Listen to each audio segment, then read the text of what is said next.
Welcome to The Explainer. Today, we're embarking on a pretty epic, cinematic journey through a conflict that literally shattered the modern world, the Great War.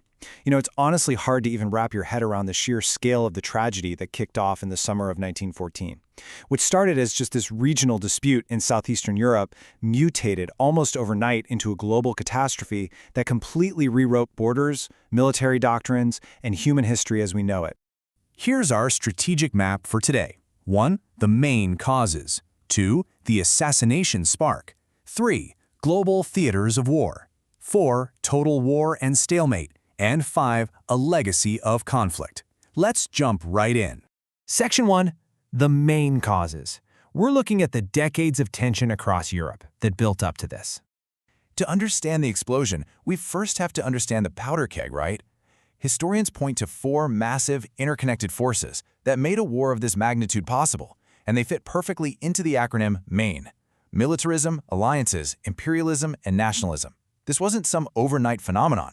For decades, major powers like Germany, France, Britain, Austria-Hungary, and Russia were locked in this fierce imperialistic competition for colonies in Africa and Asia. And that drive, it fueled intense nationalism, just growing distrust and hostility that perfectly primed the continent for a fight. Right beneath the surface of all that polite European diplomacy was a giant web of tripwires.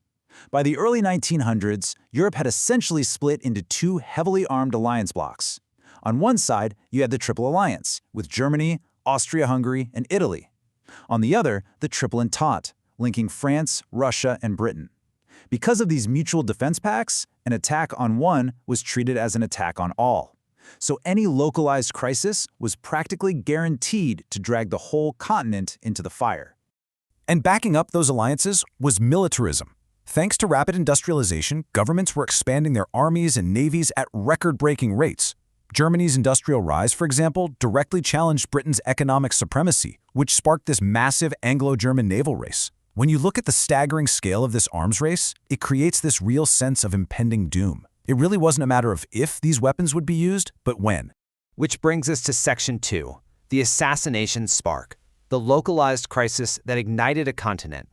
So, we narrow our focus from those decades-long trends down to a single, fateful day. June 28, 1914, in Sarajevo, Archduke Franz Ferdinand, the heir to the Austro-Hungarian throne, is assassinated. The shooter is Gavrilo Princip, a young Bosnian Serb nationalist tied to a secret society called the Black Hand.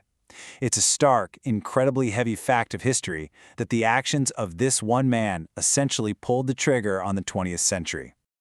In response to the assassination, Austria-Hungary blames Serbia and hits them with a brutal ultimatum.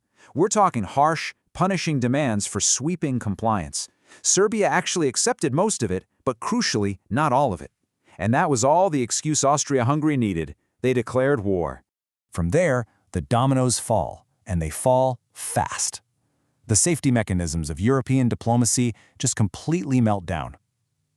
In July, Austria-Hungary declares war on Serbia. By late July, Russia mobilizes to defend Serbia. In August, Germany declares war on Russia and France. And finally, when Germany sweeps through neutral Belgium, Britain is forced to jump into the fray. Just like that, the world is at war. Section 3. Global theaters of war. Let's zoom out and look at the sheer scale and geography of the conflict. This war wasn't just fought in one place. It spilled across entirely different environments, creating stark contrasts in how the war was actually fought. The Western Front was this claustrophobic nightmare stretching through Belgium and northern France, a brutal, highly static trench system. But then you look at the Eastern Front, running all the way from the Baltic down to the Black Sea. That was defined by mobile warfare, with armies desperately struggling to maintain stretched supply lines across vast, wide-open plains. Now, these fronts were heavily shaped by geography and pre-war invasion strategies. Take Germany's famous Schlieffen Plan. The whole idea was to execute a rapid sweep through neutral Belgium to quickly knock France out of the war so they could then turn east to fight Russia. But here's the crucial point. When that strategy totally stalled at the Battle of the Marne in September 1914, both sides had to literally dig in. That's what created the infamous trench system. Natural barriers absolutely dictated the flow of this war. They turned narrow geographic features into massive strategic choke points. For instance, Britain targeted the Dardanelles, a narrow strait controlled by the Ottomans, hoping to force open a supply line to Russia. And down in the Italian theater, the towering Alps formed this massive natural barrier that funneled troops into incredibly costly localized battles along the Isonzo River. Moving to Section 4, Total War and Stalemate. This is definitely the darkest chapter, the deadly mathematics of industrial warfare. See, this wasn't just a clash of armies anymore. It was total war. Entire national economies, heavy industries, and civilian labor forces were completely redirected toward military production. France, Britain, and Germany were calling up millions of men within weeks. And to sustain that kind of insane effort, governments relied heavily on propaganda, painting the enemy as literal barbarians and the war as this noble, heroic crusade. But the reality on the ground, vastly different from the propaganda posters. The leaders who authorized the mobilization, guys like Kaiser Wilhelm II, Tsar Nicholas II, they honestly believed the conflict would be incredibly short, over by Christmas, right? Well, that quick victory myth was entirely shattered by the grinding military stalemate. Just take a second to think about the grave reality of no man's land. Stretching from Flanders in the north all the way down to the Swiss border, this desolate, cratered stretch of mud between the opposing trenches just swallowed the manpower of Europe for 4 long years. It became the ultimate symbol of futility. Because neither side could break through, the strategy shifted to pure attrition, literally just trying to wear the enemy down to the point of total collapse through continuous, horrific losses. At battles like Verdun and the Somme in 1916, commanders personified this brutal logic of industrial warfare, launching massive offensives that resulted in catastrophic casualties for almost zero tactical gain. So how on earth do you break a deadlock like that? Well, a few key turning points did temporarily shift the balance. On the Eastern Front, the Brusilov offensive in 1916 proved that a well-planned attack could actually break entrenched lines. Down south, the tragic Gallipoli campaign saw fierce Ottoman resistance force a humiliating withdrawal of Allied forces, which deeply impacted the Anzac troops. Eventually, the immense strain of the Eastern Front completely shattered Russian logistics and morale, paving the way for the 1917 Russian Revolution. Meanwhile, British victories in the Middle East were drastically expanding Allied influence across that entire region. Let's wrap things up with Section 5, a legacy of conflict.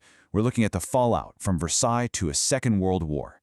When the guns finally, thankfully fell silent, statesmen gathered at the Paris Peace Conference to try and address the root causes of all this bloodshed.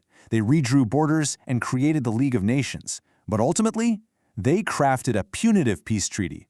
The Treaty of Versailles was exceptionally harsh, specifically designed to inflict severe punishment on the defeated powers. And this is a really vital takeaway for us: the War Guilt Clause. By forcing Germany to accept the entire blame for the war, the treaty didn't resolve national resentments, it deepened them. The very peace treaty that was supposed to end all wars actually planted the bitter, festering seeds for the rise of fascism and an even deadlier conflict just 20 years later. Even beyond setting the stage for World War II, the scars of the Great War are still incredibly visible today. Our national memories are forever shaped by things like the poem In Flanders Fields and enduring traditions like Anzac Day. The collapse of the Ottoman Empire led to post-war mandates that literally redrew the map of the modern Middle East. And even our military doctrines, like the heated debates around submarine warfare, were fundamentally shaped by massive, era-defining clashes like the 1916 Battle of Jutland. So, I want to leave you with a provocative question to chew on. Did the punitive peace treaties that ended the Great War merely guarantee an even more devastating global conflict 2 decades later? It's a heavy thought to weigh, but a necessary one when you're unraveling the intricate web of our history. Thanks for joining me on this deep dive into the powder keg, the battlefields, and the lasting fallout of World War I.